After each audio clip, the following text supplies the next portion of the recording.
So I'm seeing lots of articles and finance boys posting about how foreclosures, mainly in Toronto, are up 400%. Is it here? Is the bubble finally popping? Because it sure seems like it. Let's get into it. Welcome to another Fruitful report where I talk about the news, finance, politics, the real estate market, all freestyle, no edits, straight fucking facts you already know. And today, we're digging into the goddamn facts. And excuse my voice today, I literally just cracked there. I'm a little sick, but I'm still bringing you the Fruitful report. So number one, as sophisticated investors, we trust the data. We peel the onion, we look at what's really going on. We don't just listen to CNN, CNBC, CBC, whatever, and trust the article at face value. No. We look into the data. And where's the best place to look at mortgage arrears and foreclosures? None other than the CMHC website. It ain't as good as the US website, but it's the best we got. So right on the CMHC website, we see that the past 30 days arrear, people who are late on their mortgage, less than 30 days, is up to 1.9%. Now that seems like a lot. Historically, it's not really that far off, but it is a lot. If you have 100 people, 2 people are late on their mortgage by up to 30 days. Now, from 30 to 60 days, we drop all the way down to 0.14%. And from 60 to 90 days, we drop down to 0.05%. And arrears over 90 days are at 0.16%. Now, what does this all mean? Well, fun fact, the actual foreclosure rate with the most updated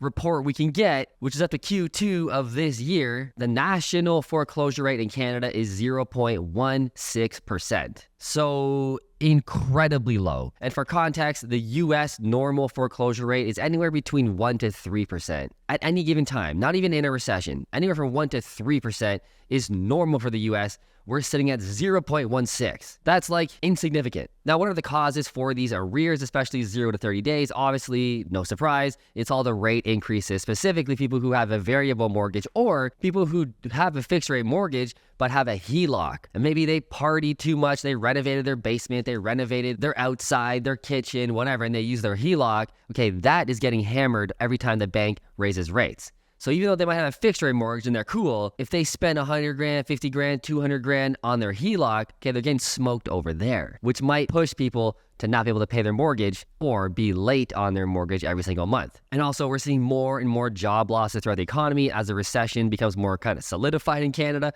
If you watch the channel, okay, we look at the data, we are in a economic recession right now. It doesn't mean we got to have a real estate recession. They often don't coincide. You can have one without the other. It happens most times actually. But we're definitely in an economic recession. Are we in a real estate recession? Well, that's what we break down on this channel. And obviously with food inflation, the cost of everything going up, that's why people are struggling and maybe being late on their mortgage. But where does this 400% increase in foreclosures, mainly in Toronto, even come from that I'm seeing from all these finance boys? Here it is. If we look at the foreclosure rate in Canada, like I said, it's 0.15%, hovers around there. In Toronto specifically, right now, it's 0.08%. So half of the national average. Makes sense. Toronto's the hustling, bustling city. People who live there most likely are pretty wealthy, upper middle class or rich class. You know, that's where all the good jobs are. So it makes sense. That's the way it always is, by the way. Toronto has one of the lowest foreclosure rates in the entire country. But is it because the foreclosure rate 1 year ago from today was 0.06%? Now we're at 0.08%. I'm not a mathematician. I don't think it's 400%. But is this where these guys and these finance boys are cherry picking their numbers? Maybe 0.6 to 0.8. I don't know. Maybe it is 400%. I don't know. The point is, dude, it's insignificant. And this is the biggest part of this video, the biggest story I want to talk about here, is the manipulation of the numbers that media, especially legacy media, likes to do. Maybe these YouTubers like to use. So yeah, maybe it is technically the foreclosure rate is up 400% in Toronto. Maybe. But is it like this actual thing to worry about with a 0.08% foreclosure in Toronto? Basically, nobody's getting foreclosed on Toronto. That's basically what the number means. I don't care how you slice it. 400%, 4,000% more. Who cares, dude? I get what you're doing. You're trying to get them clicks. I respect it, but you're making it seem like the country's falling apart and Toronto's going to a death zone. Everything's on sale. The real estate Armageddon is here. And if you look at the data, peel the onion, it just ain't. Not yet, anyway. There's hope for you.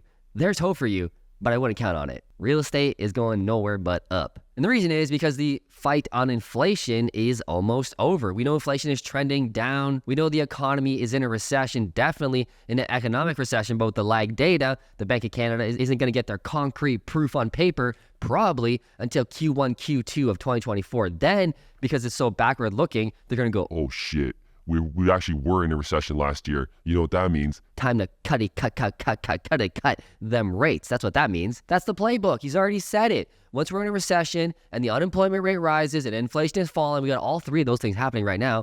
That's when they cut rates. And they've already admitted that they're going to be cutting rates closer to the end of Q2 of 2024. Now, me and you, if you watch this channel, I'm calling bullshit on that. It's probably going to be before that. But even if it is June, okay, that's 7 months away from now, from cut town. You think real estate is going to crash when we're 7 months away from cut town?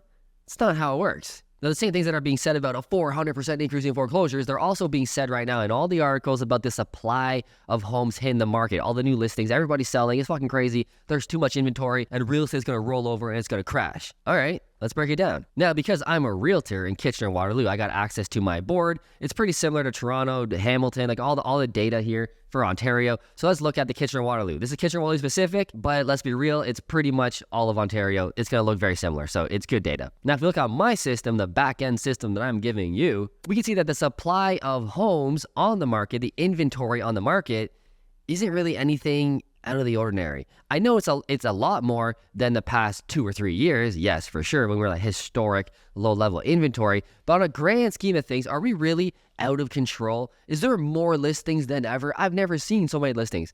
Well, the data says no. We're actually right now looking pretty normal. The last time we had this many listings on the market was about 2016. And if we go back from 2016 to 2012, we actually had a shit ton more inventory on the market then. There was a lot more on the market. And that was when the real estate market was boring. Economy was just chugging. It was after 2008, nice and boring. Okay, there was way more inventory, way more territory of a buyer's market even then than it is now. Right now, we're looking pretty normal. We're right down the middle, it looks like. Not too much listings, not too little. Nice, healthy market. Looking more neutral. Yeah, but Matt, that's a supply. It's been there for a couple months. It's the new listings, dude. The past like 30 days. It's crazy. It's totally different. It's the new listings I want to look at. All right, cool. Let's look at that too, because we like data. Again, we're right down the middle. So is everybody flocking to the market, trying to sell their houses, last ditch effort before the Armageddon comes? Well, no. In fact, we're pretty normal. And in 2021, 2022, we actually had more new listings on the market than we even do now. All right, Matt. So what do we do? What do we do with all this information? Just focus on yourself. Focus on your business. Forget the noise. Let the media be the media. Let them scare the market. It's all good. It's going to come back around. They're going to find out. And as real estate investors, as sophisticated real estate investors who treat this like a business, we just do what we always do. We focus on quality. We focus on buying properties that have good GDP growth in great areas, great population growth, great fundamentals. The economy's chugging, lots of jobs, diverse industries. That's what we want.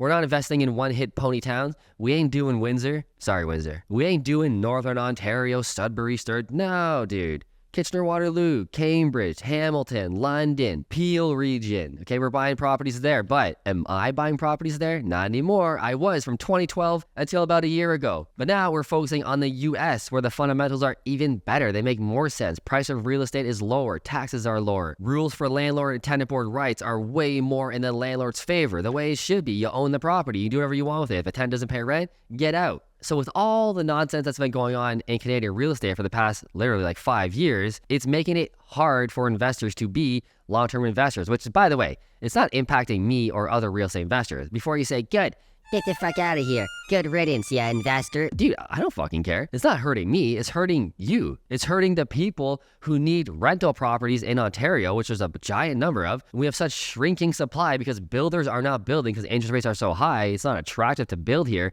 Taxes aren't attractive. Landlord-tenant board rights are insane. The tenant rules the world. So we're seeing investors flee and leave. And with all the craziness of the Canadian real estate market, professional investors like me more and more are saying, dude, Texas, looking pretty good, dude. Way more stable. Prices are like half the cost they are here. Cash flow is way better. I can do whatever I want with the property. It's my property. So we're losing talent.